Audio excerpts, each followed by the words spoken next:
Basketball player na si Kobe Paras at aktres na si Kailin Alcantara. Nagkakamabutihan na nga ba?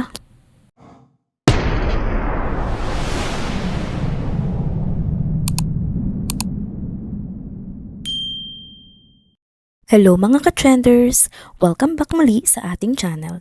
Kung bago pa lamang po kayo dito, huwag nang kalimutang mag-subscribe at i-hit natin ang notification bell para lagi kayong updated sa mga balitang trending at napapanahon. Maraming ang haka-haka na si Kobe Paras at Kailin Alcantara ay magkarelasyon na matapos mapansin ng mga eagle-eyed social media users na parehong kuha ang mga Instagram post nila sa parehong lokasyon. Kahapon nga lamang mga ka-trenders, nag-post po itong si Kailin Alcantara sa kanyang Instagram account. Mga selfie po ito, tapos meron siyang picture doon na isang candid kung saan tinakpan niya ang kanyang mukha ng kanyang kamay.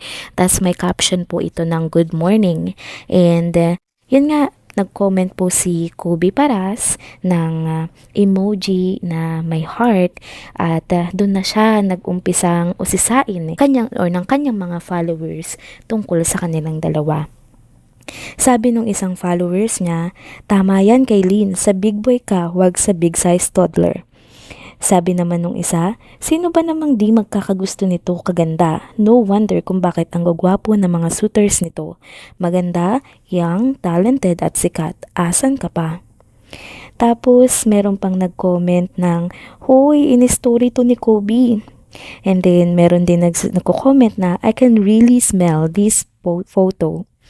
Tapos meron pang ang mga comment na tinapos na ni Kailin ang pila dahil madami ngang nagkaka-crush dito kay Kobe Paras dahil sa taglay nitong kagwapuhan. Kahit nga madami nang nakakapansin ng kanilang umuusbong na relasyon, hanggang ngayon ay wala pang opisyal na pahayag mula sa kanilang dalawa na nagkukumpirma ng haka-haka ng mga netizens. Si Kobe Paras nga po ay anak ng actor, comedian at basketball icon na si Benji Paras at actress na si Jackie Forster.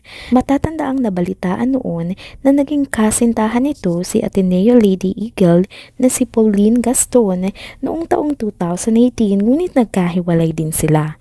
Nagkaroon din ng chismis na siya din ay naging boyfriend din ng anak ni Ina Raymundo na si Erica Porturnac noong taong 2022.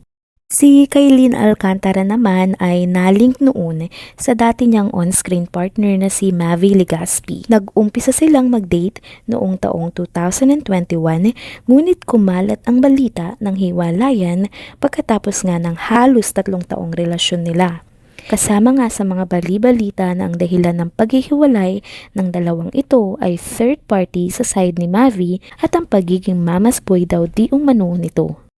Sa kaugnay na balita naman ay magbibida sa remake ng Shining Inheritance si Kailin Alcantara, kasama niya si Kate Valdez, Paul Salas, Michael Seger at Connie Reyes. Ang seri nga ay orihinal na pinagbidahan ni na Lee Seung-gi, Han Yun-ju, Moon Chae-won at Bae Soo-bin. Ito nga ay tungkol sa isang babae mula sa mayamang pamilya na biglang nawala ng lahat matapos mamatay ang kanyang ama. Nagsimula si Kailin sa proyektong ito noong Oktubre at agad na tumanggap ng mga magagandang comment or salita mula sa direktor ng serye na si Horon Monroy. That's it mga ka-trenders, dito na po muna magtatapos ang ating pinakaunang hatid na trending na balita sa araw na ito. Sana po ay nag-enjoy kayo. Pero bago po kayo umalis, huwag niyo pong kalimutang mag-like, mag-subscribe at i-hit na din ang notification bell para lagi kayong updated sa mga balitang trending at napapanahon.